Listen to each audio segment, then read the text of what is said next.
Welcome to study to learn. स्वागत है आपका daily current affair news analysis में। तो आज हम पिछले कल का भी और आज का भी करंट अफेयर को डिस्कस करेंगे। और इसमें आज मैंने एक थोड़ी सी न्यू अमेंडमेंट ये की है कि जैसे कि कुछ आर्टिकल्स होते हैं जो हम क्वेश्चंस बनाते हैं, उसमें ये होता है कि कई बार आपको समझ नहीं आता ये कहाँ से लिया गया है। तो इस बार मैंने क्या किया है कि कुछ आर्टिकल साथ में ही मैंने इंक्लूड किए हैं और द हिंदू के मैंने स्क्रीनशॉट यहाँ पे शेयर कर दिए हैं ताकि आपको पता चलता रहे कि ये टॉपिक्स कैसे हैं और किस बेसिस पे हम करंट अफेयर को आगे डिफाइन करते हैं और किस तरीके से आपको प्रिपेयर भी करना चाहिए इन फ्यूचर में। फर्स्ट क्वेश्चन जो है कि कौन सी second largest export destination India के लिए बन चुकी है इस फिजिकल ईयर 2021 में। अब एक चीज़ याद रखिए, जो फाइनेंशियल ईयर होता है हमारा, ये कब स्टार्ट होता है? ये होता है 1 अप्रैल से लेकर 31 मार्च तक। तो कई बार ये डायरेक्ट क्वेश्चन भी आ जाता है, तो इस चीज़ को आप याद रखें। तो इस क्वेश्चन का आंसर है B. So B will be your answer. Earlier देखो, सबसे अब सेकंड लार्जेस्ट एक्सपोर्टर की बात कर रहा है डेस्टिनेशन इंडिया के लिए, वो है फर्स्ट जो है वो है यूएसए। अर्लियर जो इससे पहले जो था वो यूएई जो था सेकंड लार्जेस्ट एक्सपोर्ट हमारे लिए डेस्टिनेशन थी। लेकिन रिसेंटली इस साल चाइना ने इसको क्रॉस ऑन कर लिया है, तो अब हमारा चाइना जो है वो सेकंड लार्जेस्ट एक्सपोर्ट डेस्टिनेशन है इंडिया के लिए। सो ये आपको चीज़ याद रखनी है। सेकंड क्वेश्चन है ये हमें पूछ रहा है कि कौन सी पहली स्टेट है इंडिया की जिसने जीनोम सीक्वेंसिंग लैब स्टार्ट कर ली है। अब ये 4 ऑप्शंस हैं, Gujarat, Rajasthan, then Uttar Pradesh and then Orissa. So इसका आंसर रहने वाला आपके लिए Rajasthan. So B will be our answer. थोड़ी सी एक्सप्लेनेशन देखते हैं इसकी। अब जो ये जीनोम सीक्वेंसिंग है ये राजस्थान में पहली बार मतलब कि ओपन की जा रही है। और इंडिया की अगर स्टेट्स की बात की जाए तो ये पहली स्टेट है जिसने ये स्टार्ट किया है। इससे ये होगा कि आपको काफ़ी सारे इजीली आप आइडेंटिफाई कर लेंगे जितने भी कोविड के नए वेरिएंट्स आ रहे हैं, और काफ़ी हेल्पफुल रहेगा ये नए वेरिएंट्स को आइडेंटिफाई करने में के लिए। और जो जीनोम सीक्वेंसिंग होती है ये डीएनए के न्यूक्लियोटाइड्स को फिगर आउट करता है। जैसे देखो, डीएनए के अंडर क्या होता है, ATGC। ए क्या हो गया आपका एडिनाइन, देन टी क्या हो गया थायमीन, जी हो गया ग्वानिन और सी हो गया साइटोसिन। अब ज़रूरी नहीं है ATGC ऐसे ही आपको फॉर्म में डीएनए में मिले, AT या TA भी हो सकता है, GC की जगह CG भी हो सकता है। तो ये क्रॉस होके मतलब कि कहने का मतलब है यही 4 जो होते हैं वो डिफरेंट तरीके से जुड़े हुए होते हैं। नेक्स्ट क्वेश्चन जो आपके लिए है, व्हाट कंसिडर फॉलोइंग स्टेट में फॉर लेपर्ड। अब ये लेपर्ड के ऊपर में क्यों क्वेश्चन आ रहा है? सबसे पहले क्वेश्चन से पहले हम पहले क्वेश्चन डिस्कस कर लेते हैं, फिर इसके बाद हम एक्सप्लेनेशन देखेंगे और उसके बाद सोर्स देखेंगे कि कहाँ से मैंने लिया है। तो देखो, फर्स्ट स्टेटमेंट बोलती है it occurs in a wide range of sub Saharan Africa only. Second statement बोलती है कि इसका IUCN स्टेटस जो है इंडेंजर्ड है। देखो, फर्स्ट स्टेटमेंट गलत है। सब सहारन अफ्रीका में तो है ही, लेकिन साथ ही साथ में और जगह पे भी है। सो फर्स्ट स्टेटमेंट इसलिए गलत हो जाता है। सेकंड स्टेटमेंट भी गलत है क्योंकि IUCN स्टेटस जो लेपर्ड का है वो इंडेंजर्ड नहीं है, वो है वल्नरेबल।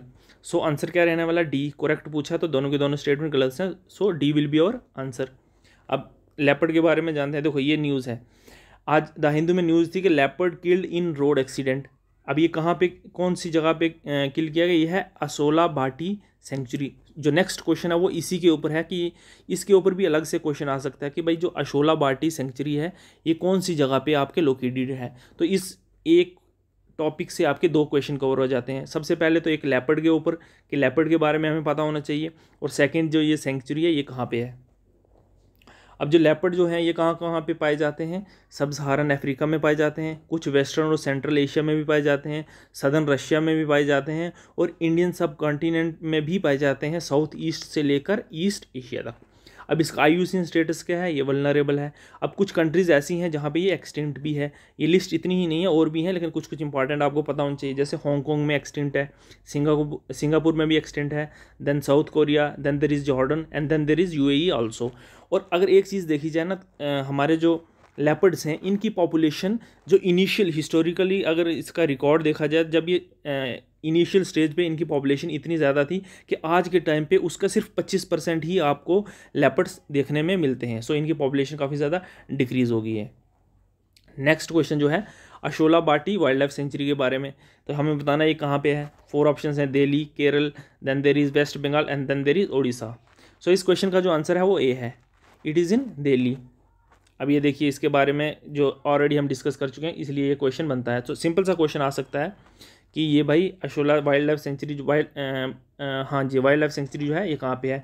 और यहाँ पे एक चीज़ याद रखिए, यहाँ पे लेपर्ड की पॉपुलेशन काफ़ी ज़्यादा है, तो ये फेमस है यहाँ पे लेपर्ड्स की पॉपुलेशन के लिए।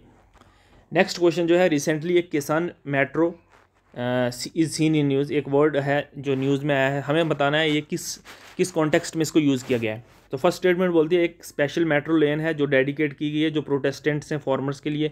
सेकंड स्टेटमेंट बोलता है एक ट्रैक्टर रैली है जो क्या करेगी, प्रोटेस्टेंट्स को एक जगह से दूसरी साइड पे ले जाएगी, ये फ्रॉम है।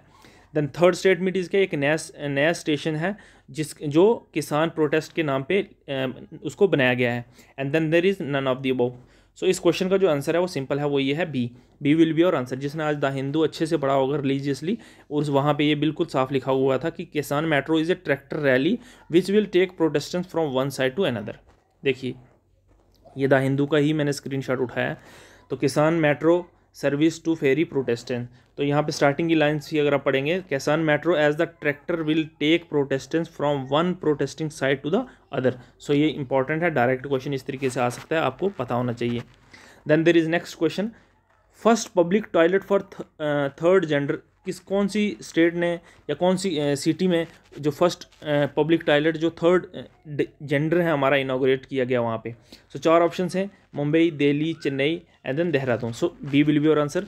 ये रिसेंटली दिल्ली ने ही थर्ड जेंडर्स के लिए जो है अलग से पब्लिक टॉयलेट को इनॉग्रेट किया गया है। तो ये है आपका screenshot, first public toilet for third gender inaugurated. So Delhi municipal council ने इसको इनॉग्रेट किया है, फर्स्ट पब्लिक थर्ड, एक्सक्लूसिवली किसी के लिए, सिर्फ थर्ड जेंडर्स के लिए है, इनॉग्रेट किया गया है। कहाँ पे, in the presence of NDMC chairman Dharmendra. So ये आपको याद रखने की जरूरत नहीं है, बस इतना आपको पता होना चाहिए कि दिल्ली में इसको लॉन्च किया गया है। नेक्स्ट क्वेश्चन जो बहुत ही इंपॉर्टेंट क्वेश्चन है, ये 3 स्टेटमेंट्स हैं आपको अग्नि पी मिसाइल जो रिसेंटली लॉन्च की गई है उसके बारे में। फर्स्ट स्टेटमेंट बोलती है it is launched by DRDO, क्या ये डीआरडीओ ने लॉन्च किया है। सेकंड बोलता है it is a supersonic missile, and then the third statement is that it is the 6th missile in the Agni series of ballistic series.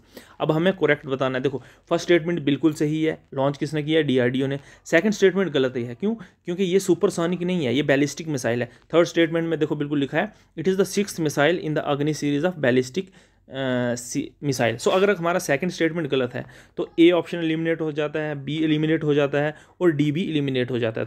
So we are left with C. So C will be your answer. तो ये third statement आपको याद रखनी है, ये एक 6th missile है जो अग्नि सीरीज़ की बैलिस्टिक मिसाइल की सीरीज़ में ये है। तो 6 अभी तक मिसाइल, इससे पहले 5 हो गई हैं, ये 6ठी है।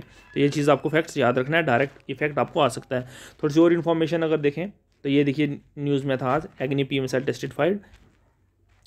तो ये जो बैलिस्टिक मिसाइल जो है टेस्ट फाइड किया किसने, डीआरडीओ ने। और ये एक न्यू जनरेशन एडवांस्ड वेरिएंट है जो अग्नि क्लास मिसाइल में से था। और इसका जो रेंज कितना है, इसका रेंज जो है 1000 से लेकर 2000 किलोमीटर के बीच में है। सो ये कहाँ से इसको लॉन्च किया गया, टेस्ट कहाँ से किया है, डॉक्टर APJ अब्दुल कलाम जो कि Balasore off the coast of Odisha coast से इसको टेस्ट किया गया है। सो ये इंपॉर्टेंट फैक्ट्स थे एज इट इज़। ये स्क्रीनशॉट जो आपके द हिंदू के न्यूज़पेपर से लिया गया है, तो बहुत इंपॉर्टेंट इन्फॉर्मेशन आपको ध्यान में होनी चाहिए। नेक्स्ट क्वेश्चन ब्लैक सी न्यूज़ में था, तो हमें बताना है कि भाई ये ब्लैक सी किसके साथ बाउंड्री शेयर करता है। So first option is there is Russia, Romania, Germany and Turkey. अब देखो ये चीज़ आपको तभी याद रहेगी जब आप ब्लैक सी को अच्छे से स्टडी करोगे, देखोगे कौन कौन सी जो कंट्रीज़ हैं उसको बॉर्डर करेंगी। अगर हम इस क्वेश्चन का आंसर देखें, देखो जर्मनी जो है, जर्मनी इसको बाउंड्री शेयर नहीं करता है। अगर हम थर्ड स्टेटमेंट को अगर एलिमिनेट करें, क्या हमारा आंसर आ सकता है। देखो थर्ड स्टेटमेंट ए में भी है तो फर्स्ट स्टेटमेंट एलिमिनेट हो जाती है, सी में भी है ये भी एलिमिनेट हो जाती है, और डी में भी है एलिमिनेट हो जाती है। सो आंसर क्या रहने वाला है हमारा, बी विल आंसर। रशिया है, रोमानिया है और तुर्की है। अब देखो नेक्स्ट थोड़ा सा और इसके बारे में देखो, ये है ब्लैक सी। तो ये देखो यूक्रेन यहाँ से इसको अप्रोच कर रहा है, then Russia is from this side. यहाँ पे जॉर्जिया देखो, वो जर्मनी नहीं था, वो है जॉर्जिया। सो कंफ्यूज नहीं करना है, जॉर्जिया है। देन यहाँ से देखा जाए तो तुर्की है, देन देर इज़ बुल्गारिया, और ये देखो रोमानिया भी है। सो ये 1 2 3 4 5 6, तो ये 6 कंट्रीज़ जो हैं वो ब्लैक सी को बाउंड्री करती हैं। अब देखो सी ऑफ अजो, देखो ये बिल्कुल ब्लैक सी के पास में है, तो ये आपको याद रखना है। देन जो ये ब्लैक सी है ना, ये कहाँ पे ड्रेन होता है, तो ये फाइनली ये ड्रेन कहाँ पे होता है, एजेंसी से होता हुआ मेडिटेरेनियन सी में ही। तो ये चीज़ आपको याद रखना है। ये हाँ देखो, ये है सी ऑफ मरमरा, ये है सी ऑफ मरमरा, ये है सी ऑफ एजेंसी, और ये सी ऑफ अजोब, और ये है ब्लैक सी, और ये आपका मेडिटेरेनियन सी। तो काफ़ी सारी हमने लोकेशन इसी में ही डिस्कस कर ली। सो होपफुली आपको आज का डिस्कशन अच्छा लगा होगा। Thank you very much.